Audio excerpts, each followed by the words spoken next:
June 23, 2009, 11:47 p.m. The midnight sun hung low over Reinafjorden. Martin and Sophie Hagen's sailboat was last seen leaving Reine Harbour, taking the night route to Nusfjord. Back by noon tomorrow. They never arrived. The sailboat's life ring washed ashore 3 weeks later, 40 kilometers south, salt-stained. One word carved into the foam with a knife: Strom Current Lofoten, Norway's jewel of jagged peaks rising straight from the Arctic Ocean, where currents shift without warning, where fog banks materialize in minutes, where experienced sailors respect the water's ancient authority. The question paralyzed search teams: how does a 32-foot sailboat vanish in waters patrolled by fishing fleets, monitored by coastal radar, sailed by generations of Norwegians who know every rock? The life ring said current. The radar said nothing. The ocean said silence, but what happened remained submerged beneath Lofoten's deceptive depths, until underwater mapping sonar pierced the fjord's darkness and revealed the boat. Thin a bay it should never have reached. Martin Hagen, 38, marine. Biologist from Bergen. Sophie Hagen, 36, photographer, specializing in Arctic wildlife. They'd sailed to Lofoten for a summer documentation project. Martin studying cod migration patterns. Sophie capturing the midnight sun's effect on nesting seabirds. They working vacation combining both their passions. The couple owned Havfruen Sea Maiden, a Swedish-built Hallberg Rassi, 32, solid, reliable. They'd sailed her through worse conditions than a June midnight crossing between Lofoten villages. Martin knew these waters. He'd conducted research in the archipelago for 6 years, understood the currents, the weather patterns, the treacherous passages between islands. Sophie had sailed since childhood. They weren't tourists playing sailor. They were competent. They'd spent the week anchored off Rein, one of Lofoten's postcard villages. Red fishing cabins reflected in mirror-still water. Peaks like dragon teeth piercing low clouds. Every photographer's dream. June 23rd was their departure day. The forecast excellent. Wind light from the northwest. Visibility unlimited. Sea state calm. The route from Reinafjorden to Nusfjord was straightforward. Follow the coast north, 17 kilometers, 2 hours at cruising speed. They'd done it before. Martin filed a float plan with Reine Harbour Master. Expected arrival Nusfjord 2 Chans AM. They'd anchor, sleep through the bright night, wake to explore the historic fishing village. But there was something about the specific current. Patterns through Vestfjorden that night. Patterns that wouldn't show on standard maritime charts until years later. The detail that would explain how Havfruen sailed into the wrong geography entirely. The confidence in Lofoten's predictable summer conditions was absolute. But that confidence would be exactly what allowed the impossible to happen. 40 AM, June 24th, Nusfjord Harbour Master's radio check. No response from Havfruen. Not unusual. Sailors sleep through radio calls. But protocol required logging the attempt. By noon, when Martin and Sophie hadn't appeared in Nusfjord, the harbour master called Rein. Had they delayed departure? Rein confirmed. Havfruen left at 11:40 p.m. on schedule. Magnus p.m. Norwegian Coast Guard notified. Rescue Coordination Center in Bodø initiated standard procedures. Radio broadcasts on all maritime frequencies. Alerts to fishing vessels operating between Reine and Nusfjord. Weather check confirmed. Conditions had remained calm all night. A 32-foot white sailboat with blue trim doesn't hide easily. First helicopter launched at 2:30 p.m. The route was obvious. Hug the coast, sheltered waters. No reason to venture into open Vestfjorden. They searched the entire 17-kilometer corridor. Nothing. By 4:00 p.m. the search expanded. Maybe Havfruen had engine trouble, drifted east into Vestfjorden proper. Maybe they'd anchored in a cove to wait out unexpected conditions. Fishing boats joined. Local knowledge matters in Lofoten. These waters have moods, hidden rocks, deceptive channels. Veteran fishermen know where boats get into trouble. They found nothing. Evening brought the first real fear. A sailboat doesn't vanish in good weather. Not here, not with modern GPS, radar, radio. Not with a competent crew. The theories started immediately. Collision with submerged debris. Sudden medical emergency, causing navigation failure. Catastrophic equipment failure. But none explained the total absence. Even a sinking boat leaves evidence. Oil slicks, debris, something to put hours. 72 hours. A weak coastal radar data was reviewed. Havfruen's GPS transponder had stopped transmitting at 12:33 a.m. June 24th. Position 67.91 dun 27 degree N, 13.083 degree E. Right on course. Then nothing. The life ring appeared 3 weeks later, found by hikers on Flakstedøy Island, 40 kilometers south, the opposite direction from their intended route. The carved word haunted investigators. Strom, current. Had Martin carved it as the boat went down? A final message explaining the disaster? Norwegian currents are documented, mapped, predictable. This was June, not winter. Nothing in the charts suggested danger. Helicopteros flew patterns for 3 months. Divers checked suspicious sonar contacts. Nothing matched a 32-foot sailboat. Martin and Sophie Hagen joined the registry of missing mariners. Havfruen joined the list of ghost ships. Lofoten's waters kept their secret with the Arctic's cold patience. Summer 2009. 2 competing explanations. Theory 1. Rogue wave. Lofoten sits where shallow coastal waters meet deep Vestfjorden. Underwater topography creates wave amplification. A freak wave could capsize even a solid boat. Martin and Sophie went into the water. Hypothermia in minutes. The boat sank immediately.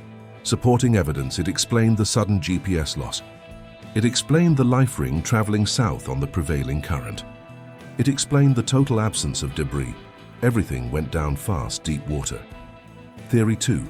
Navigation error leading to collision. Martin misread charts in midnight sun conditions.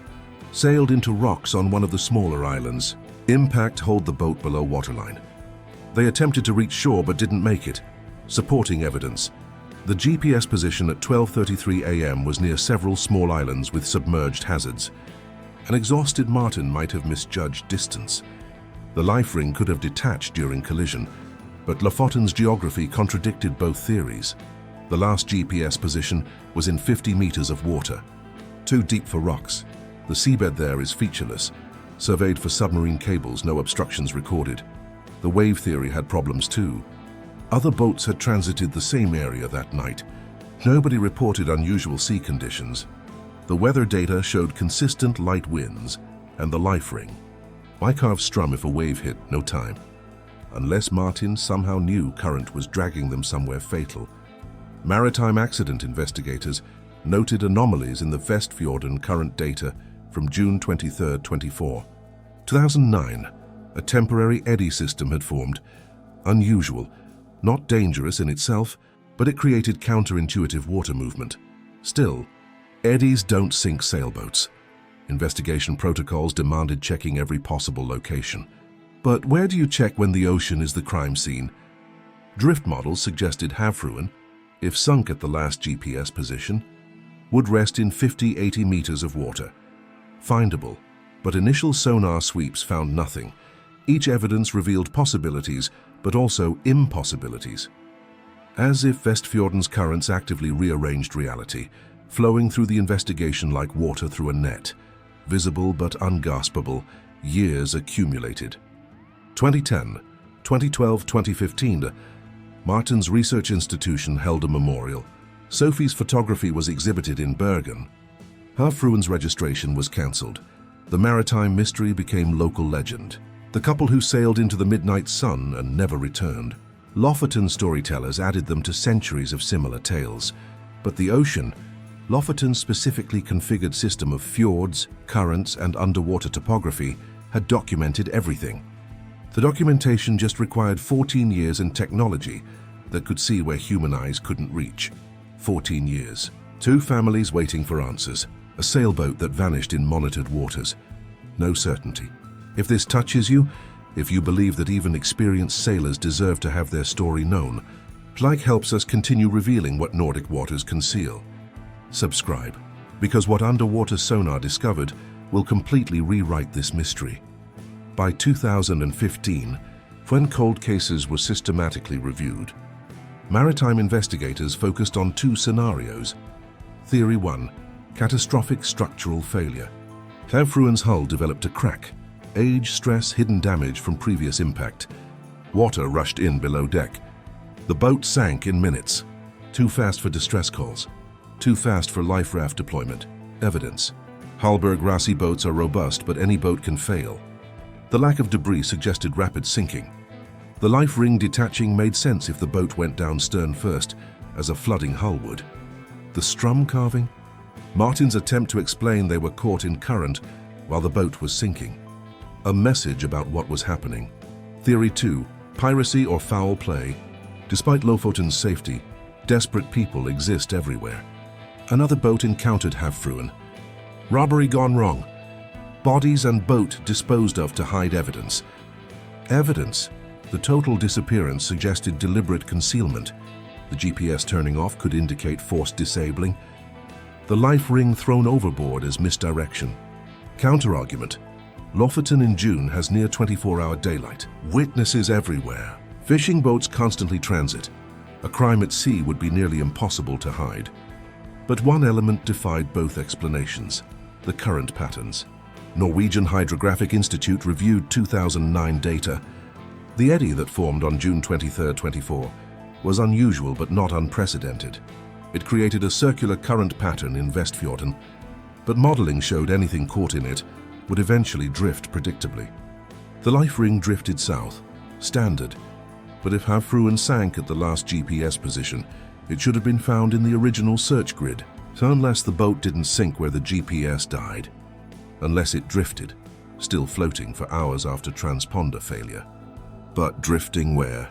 Two theories, both logical within maritime accident parameters, both supported by partial evidence, and both completely wrong. As autonomous underwater vehicle sonar mapping would prove in 2023, Havfruen wasn't where the theories placed it. The boat had traveled to a location that defied every assumption about that night. March 2023. Norwegian Hydrographic Service conducting seafloor mapping for updated navigation charts. The project used autonomous underwater vehicles equipped with multi-beam sonar, high resolution, capable of imaging objects as small as 1 meter. The AUVs methodically scanned Lofoten's coastal waters, creating 3D maps of underwater topography. Operator Christian Moe was reviewing scan data from Kvalvika Bay, a remote beach on Lofoten's western coast, facing open Norwegian Sea. Kvalvika is roadless, accessible only by hiking trail. Not at anchorage, not on any sailing route. 30 kilometers from where Havfruen disappeared. The sonar painted the seafloor in false color relief. Sand, rock, kelp forests, standard. Then an anomaly. 32 meters depth. An object with straight lines, geometric, artificial. Mo flagged it. Probably a lost shipping container. Or fishing gear. Common enough. But the dimensions were wrong. Length 9.8 meters. Beam 3.2 meters. Height 4.1 meters, including what looked like a mast lying horizontal.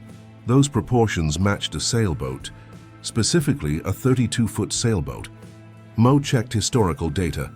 No wrecks recorded in Kvalvika Bay. No boat losses. The area was considered safe, deep water, good holding. But there it was. A boat-shaped object where no boat should be. He cross-referenced with missing vessel databases. Havfruen, Hallberg-Rassy 32. Dimensions 9.7 mt x 3.2 meters. Missing since June 2009. But that was impossible. Kvalvika Bay was 30 kilometers northwest of the last GPS position. The wrong direction against the prevailing current, past multiple islands. How does a sailboat travel 30 kilometers to a bay it was never heading toward? Mo reported it to police. ROV, remotely operated vehicle, was dispatched within 48 hours. The cameras descended through green water. At 30 meters, Kvalvika's sandy bottom appeared, and there, partially buried, covered in marine growth, was Havfruen. Intact, upright, anchored. The anchor chain extended from the bow, attached to a 20-kilogram anchor buried in sand. Someone had anchored this boat here deliberately. The multi-beam sonar did what 14 years of searching couldn't. Pierced Vestfjorden's hidden corners and revealed Havfruen in a bay nobody checked, because no boat could possibly sail there from the last known position. But the discovery raised worse questions than it answered. If the boat was anchored, where were Martin and Sophie? March 17, 2023, full forensic dive operation authorized. Kvalvika Bay became investigation ground zero. The location was remote, Good for evidence preservation, terrible for logistics. Equipment helicoptered in. Dive team from Bodø. Maritime forensic specialists from Oslo. The challenge, examining the boat underwater versus raising it immediately. Underwater documentation preserved context. But bringing Havfruen up meant controlled analysis. Decision. Document everything first, raise second. Divers descended March 18th. Water temperature 4 degrees Celsius. Visibility adequate. Havfruen's condition was remarkable. Fiberglass hull intact. Mast detached but present. Rigging collapsed but complete. 14 years underwater had grown barnacles and algae, but the boat was structurally sound. The cockpit was empty, no bodies. The companionway hatch was closed but not locked. Divers opened it carefully. The cabin was flooded. 14 years of tidal exchange had created an underwater tomb. Everything inside was preserved in cold, dark water. Martin and Sophie's belongings remained. Soggy charts, waterlogged books, camera equipment ruined by saltwater. The boat's GPS unit was still mounted. Investigators documented position, photographed everything. No bodies inside either. The life raft was still secured on deck. Never deployed. The anchor configuration was analyzed. The anchor wasn't dragging. It was deliberately set. The chain's length was correct for the depth. Someone anchored this boat with intention, not emergency. But who? When? Why Kvalvika Bay? Evidence collection took 3 days. Every item photographed, catalogued, carefully removed. Then the salvage operation began. Lifting cables, flotation bags, slow ascent to prevent hull damage. March 21, 2023. Havfruen broke the surface in Kvalvika Bay for the first time in 14 years. Water poured from the cockpit. Barnacles covered the waterline. The blue trim was faded to gray. But the boat was back, 32 kilometers and 14 years removed from where Martin and Sophie had sailed into the midnight sun. The location was mapped, 68 1243 Diggen, 13.2167 degree E. Depth recovered, 32 meters. Distance from last GPS position, 31.7 kilometers northwest. The impossible geography was now confirmed fact, waiting for explanation. Forensic examination revealed Havfruen's final story. Through silent evidence, the boat was transported to Svolvær for detailed analysis.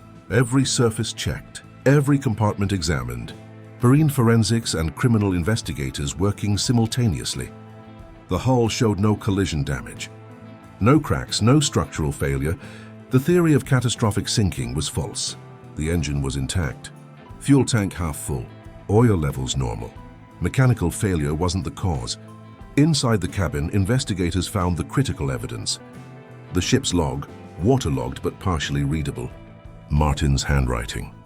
The last entry, June 24, 047, unusual current. GPS showing drift. Engine on full. Not responding. Being pushed northwest. Sophie says we should anchor, trying to reach shallow water. The narrative was suddenly clear. Martin and Sophie hadn't sunk. They'd been caught in the anomalous current, the eddy system that formed that night. The GPS showed them drifting. They tried to motor against it. The engine couldn't overcome the current's force. Professional decision. Anchor before being pushed into open ocean. They'd managed to reach Kvalvika Bay, probably around 2 AM, found 30-meter depth, dropped anchor. The boat held. But Kvalvika Bay has no shelter from western swells. Even in calm weather, the Norwegian Sea sends rollers into the bay. Analysis of the cabin suggested what happened next. The anchor held, but waves rolled through. Havfruen would have pitched violently in the swell. The couple likely decided to wait until daylight, then use the life raft to reach shore, only 200 meters away. The life ring found 40 kilometers south told the rest. At some point, probably attempting to launch the raft, Martin or Sophie went overboard. The life ring detached. The current that had pushed them to Kvalvika was still flowing south along the coast. The ring drifted. The person who fell into 4-degree water survived perhaps 15 minutes before hypothermia. The second person likely jumped in to rescue the first. Neither had time to deploy the raft properly. Both succumbed in the dark water. Their bodies drifted south with the current, eventually sinking or being carried to the open ocean. Havfruen remained anchored in Kvalvika, hidden in a bay nobody searched, because the last GPS position pointed elsewhere. The multi-beam sonar revealed where Havfruen waited for 14 years. But Martin and Sophie's final moments, the decision to anchor, the attempt to reach shore, the desperate seconds in freezing water, those details remained scattered between boat and ocean, partially known but eternally incomplete. Kvalvika kept the boat. The Norwegian Sea kept the crew. The division was absolute. Families received confirmation in April 2023. Not the reunion they'd never stopped hoping for, but answers.